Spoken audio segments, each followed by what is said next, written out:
This is a First Alert 5 weather alert.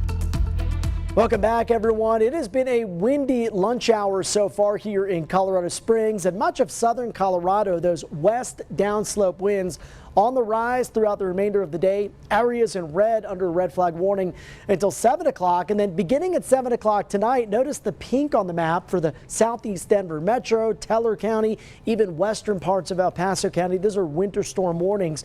Newly issued this afternoon is a blizzard warning that's now in effect from 7 o'clock tonight until 3 p.m. Tuesday. For Monument Hill, Black Forest, northeastern parts of El Paso County, we expect to see periods of whiteout conditions, severe wind gusts up around 60 to 70 miles per hour.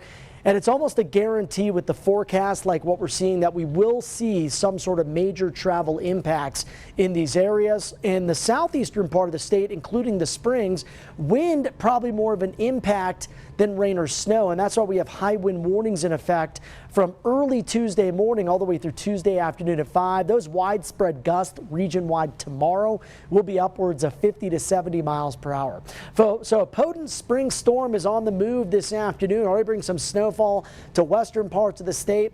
We'll be dry and mild here in the Springs with those downslope winds and a high today up around 60 degrees. You can see here on Futurecast the wind remains gusty through the afternoon hours. Gusts around 30 to 40 for Pueblo and Colorado Springs, but stronger gusts to 50 down south of Highway 50. Look what happens to the arrows by around 11 o'clock as the surface low begins to form out into the eastern plains. You'll get that wraparound north wind, and this is going to be some seriously strong wind when you wake up Tuesday morning. I think gusts for I-25 are going to be around 40 to 60 miles per hour. Look at some of these gusts the model shows on the eastern plains. I think this could verify. Gust here could be in excess of 70 miles per hour for parts of KOAA County as well as Cheyenne County. Now, as we make our way to the afternoon, the wind begins to weaken from west to east. So the wind, a big component of the incoming storm. Mountain snow is going to be heavy as well. Look what happens here between 8 o'clock and 11. The snow expands with that strong north wind. It's going to favor upslope regions for the highest totals. So say from Central Springs down to Pueblo, we'll see a burst of precip, but not as heavy as what we'll see up towards the Palmer Divide. By noon, maybe a few flurries lingering here into parts of the Pikes Peak region. That will continue at times through tomorrow night, but the bulk of accumulations will occur from around 8 or 9 this evening until tomorrow morning. And look at the range in snowfall totals.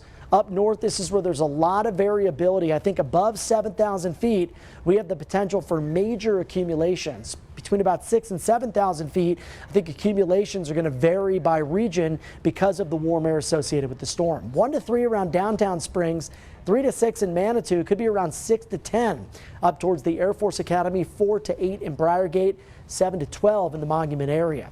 So before that snow arrives later tonight, we'll call today the warm before the storm. Highs averaging about 10 degrees above normal.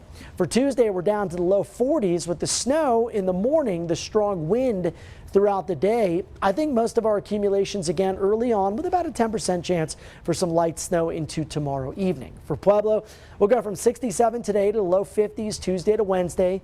Another round of precip and wind possible from Thursday night to Friday. For Canyon City, an action-packed week here, drying out just in time for the weekend as we spring forward late Saturday night. For Woodland Park, strong wind and snow in your forecast tonight and Tuesday. Drier skies returning Wednesday.